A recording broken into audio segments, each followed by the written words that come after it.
जनता से अच्छे दिन लाने का वायदा करने का नारा देकर देश में नरेंद्र मोदी की सरकार और राजस्थान प्रदेश में वसुंधरा की भाजपा सामंती सरकार सत्ता में आई। इन सरकारों ने सत्ता में आते ही मजदूर और किसान और आम जनता पर भारी हमले करना शुरू कर दिया है।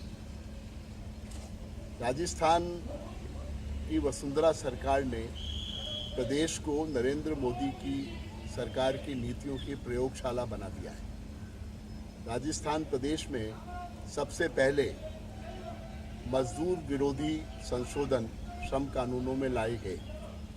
उसके चलते उसका जो दुष्परिणाम हुआ है कि राजस्थान प्रदेश में करीब 97% इंडस्ट्री वो वहाँ जो मजदूर काम करता था वो श्रम कानूनों की सुरक्षा से बाहर हो गया है। इसी प्रकार जो ठेका मजदूर है, अभी तक ये कानून था कि अगर 20 या 20 से ज़्यादा ठेका मजदूरों को काम पर रखना है तो ठेकेदार को लाइसेंस लेना पड़ता था। अब वो 20 से बढ़ा के उस संख्या को 40 कर दिया गया है, जिसके चलते बिना लाइसेंस के ठेका मजदूरों को एक ठेकेदार रखेगा और उनके ऊपर कोई भी श्रम कानून लागू नहीं है। इसी प्रकार केंद्र में नरेंद्र मोदी की सरकार ने एक बिल प्रस्तुत किया है जिसमें ये प्रावधान है कि पूरे देश में जिन कारखानों में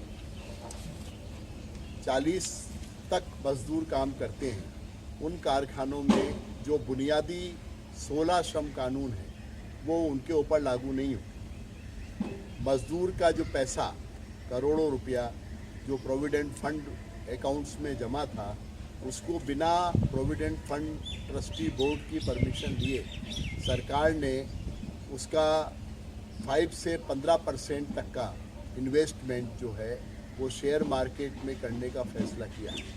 ये बिल्कुल लोकतंत्र की हत्या करने का काम, मजदूर का पैसा है, सरकार का पैसा नहीं। इसी प्रकार जो मजदूरों के स्वास्थ्य के लिए एक कानून बना के जो स्वास्थ्य सेवा ESI योजना लागू है देश में, उसको भी ये सरकार बर्बाद करना चाहती है। और ये उसमें ऑप्शन रखा है कि मेडिक्लेम अगर कोई मजदूर लेगा तो वो ESI से बाहर हो सकता है, जबकि ज़रूरत ये थी इस बात की कि उस ESI योजना का और दायरा बढ़ा के उसको सारे मजदूरों के ऊपर लागू करने की बात थी।